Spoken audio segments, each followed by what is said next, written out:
Hey guys, Mark Ferrasci, Protect Dog Training. I'm going to try this again. We did it yesterday, went to LAX, and we were missing certain paperwork that I needed to get signed by the vet. I think the vet would know that, but hey, what do you know? And I'm not a professional shipper, is what I like to say. A dog trainer. A lot of breeders, they end up doing this and have to get used to the shipping routine. And I have for years, but they weren't as complicated as they've become. Getting a dog on a plane nowadays is really a pretty much a pain in the rear, to be honest with you. You got to do a lot of things, jump through a lot of hoops, mainly because they've had problems with shipping and everybody wants to sue everybody.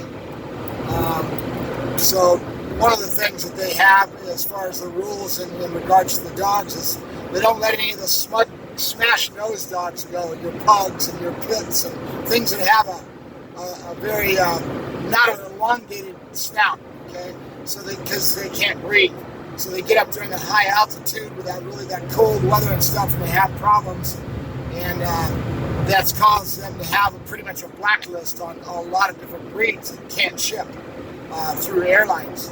And so that's kind of one of the reasons that you see a lot more people doing the transports on the ground. Ground transport has become a big thing now.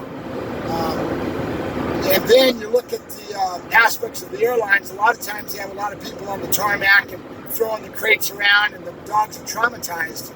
And it happens. You can't guarantee that people aren't going to be human and do stupid things. It's your animal, you care about them. So when you go to the ground transport, a lot of the times these are people like me or Tina that care about what we do with our animals, and we care about what we're doing, and we care about the animals. So Tina, as an example, has put together that bus, and she's going to use it for a bunch of different things, dog shows, stuff like that. But she's got it outfitted in such a way that if she wants to, she can get in contact with a few friends, see if they need some transport when she's traveling somewhere, and kind of make it worth her while to help out and get those other dogs transported, make a little bit of money, and kind of have it as an interim, what do you want to call it?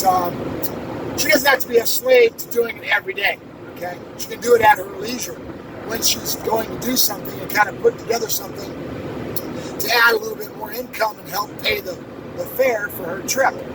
And that's a cool thing. And she's done a good job outfitting that bus. I'll have to give you some more videos of that bus and show it to you. It was pretty cool. And for those of you that haven't seen her transport bus that she put together, she's done a great job with it. All right, so let's talk a little bit more about our coronavirus situation. Things are starting to heat up in our area. They've got signs all over the thing saying stay home on the freeways. When I got home last night, Tina said she had one of those emergency alerts on her phone telling her to stay home, stay safe, stay alive. And so our government, our bureaucracy is pushing on this. Yesterday, the traffic flow excuse me, is what I would call moderate. Okay, so in other words, it was semi-busy. It wasn't packed bumper to bumper like a lot of times it would be on a Friday. Today is Saturday, but it was moderate, which tells me that people are still going out and having to live a lifestyle. They still are, there's still businesses that are open. All the businesses are doing the same thing. They're all wiping down their areas. They're all assuring their customers they're doing the best they can to try to be safe and deal with this coronavirus. So those that are open, grocery stores, gas stations, the truckers are still on the road.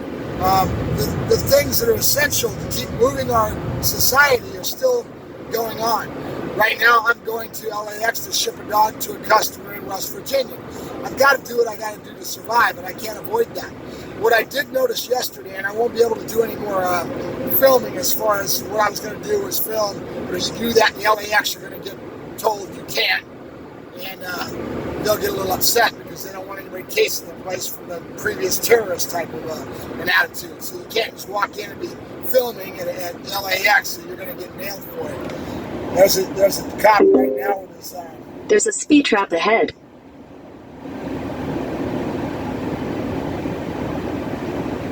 With his lights on, doing traffic. Right now, there's not as many people on the road, so you could actually suffer getting a ticket. A lot of times, I don't really worry about it too much because the traffic flow is so packed there's so many thousands of people in our area in LA, I really don't have to worry about getting a ticket unless I do something stupid, okay? If you're doing something stupid, you're traveling 100 miles down the freeway, you could very well get a ticket. So it is what it is. I'm going to go ahead and move over.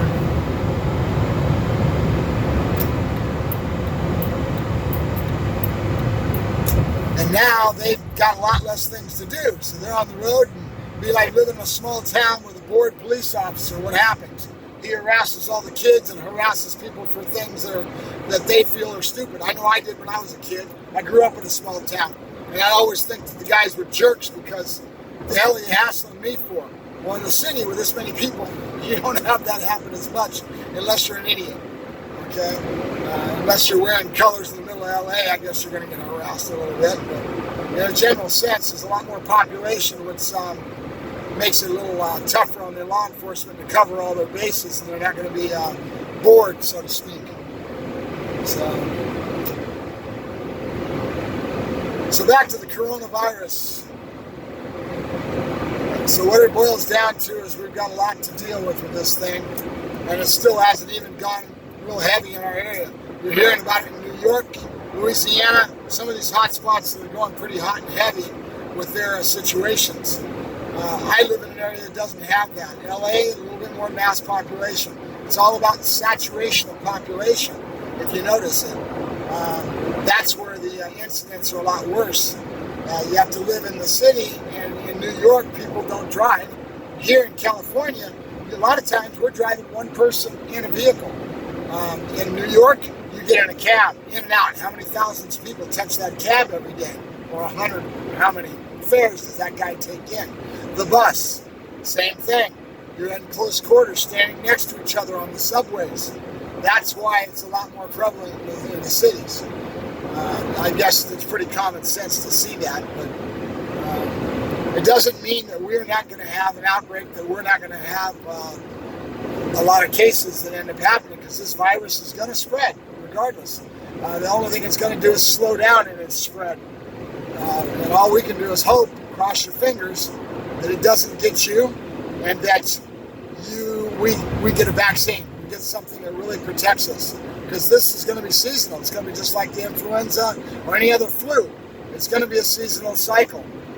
From what I can tell, that's what it is. It's a virus, just like a cold or anything else. The difference is this thing is novel, meaning we don't have any protection against it, or we don't have any immunity built up, we don't have a vaccine, and it's very contagious.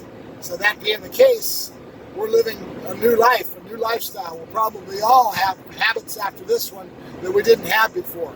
Washing our hands a lot more, wiping our things down with wet wipes and things like that we didn't do before. So it's scary is what it is. So I'll let you go. I'm going to see if I can get some video maybe on the 105. 105 is a freeway that runs pretty much right into LAX. So this will take me to the 605, then to the 105, and then will drop me right into the LAX. So I'll be going into there. So I'll talk to you guys soon, and we'll see if we have any more interesting comments and things to say about the coronavirus diaries that I got going on. Talk to you soon. Bye-bye.